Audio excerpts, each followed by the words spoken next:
Hi friends, in this video I would like to explain about addition theorem on probability. Addition theorem on probability. In the last class I explained about axioms on probability. By those axioms we can easily prove addition theorem. This is very important in exam point of view as well as some of the problems which can be done by using this addition theorem. Friends, first of all I would like to statement of the addition theorem. Statement of addition theorem says if A and B are any two events, any two in the sense whether it may be either disjoint or may not be disjoint. So we can apply whatever the events may be, then the probability of A union B is equals to probability of A plus probability of B minus probability of A intersection B. So this is the addition theorem statement. Now I would like to prove this theorem.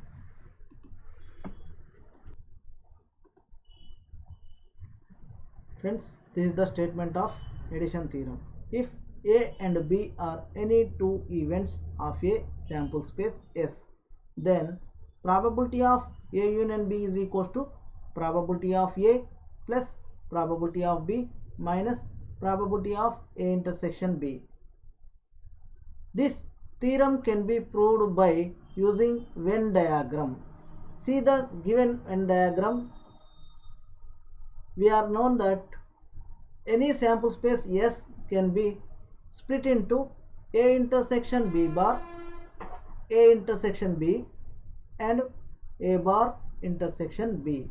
From this we can say that A union B of probability of A union B is equals to probability of A plus probability of A bar intersection B.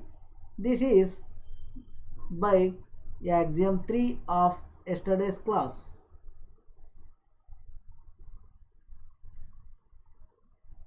What is the axiom 3? Axiom 3 is nothing but A and B are any two events, then probability of A union B is equals to probability of A plus probability of A bar intersection B.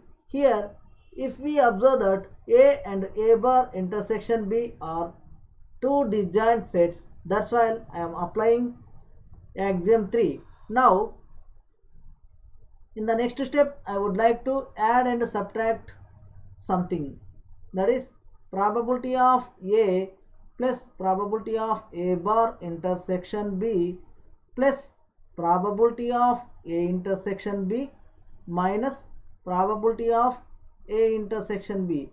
Friends, this is without loss of generality. Why? Because by adding the same quantity P of A intersection B and P of A intersection B should be subtracted, then the result is not affected. Now I would like to combine these three, probability of A bar intersection B plus probability of A intersection B, that becomes probability of A plus this is the entire part of this becomes probability of B and the remaining is minus probability of A intersection B. Hence proved. This is the proof of addition theorem. Now I would like to explain once again. From this Venn diagram we can easily prove. Check once. See here, I am taking A union B. This is A and B. This is A and B. Of course, this A can be taken as A intersection B bar, which represents the quantity which lies on A only but not B. B bar indicates but not B. Here I am taking B.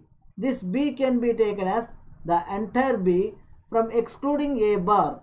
That means the every point in the A bar intersection B is not belongs to both.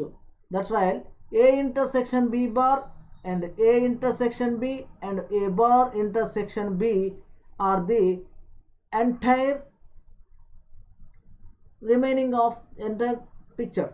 Now probability of A union B can be expressed as probability of A plus probability of A bar intersection B. Why? Because probability of A contains the part of A intersection B bar along with A intersection B. That's why the probability of A is nothing but probability of A intersection B bar plus probability of A intersection B. In the same way, we are finding about P of B. How you find?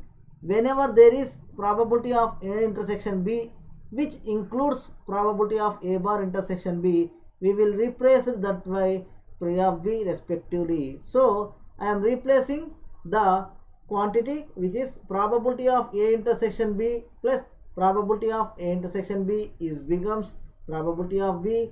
This is by joining these two. So that becomes the only A. So finally we got probability of A union B is equal to probability of A plus probability of B minus probability of A intersection B. This is about addition theorem on probability. Sometimes it is also called as prove that additive rule. In examination he may ask like this: prove that additive rule. Of course additive rule on probability is also same as addition theorem on probability. By this theorem we can solve some of the problems in the next class. Thank you for watching.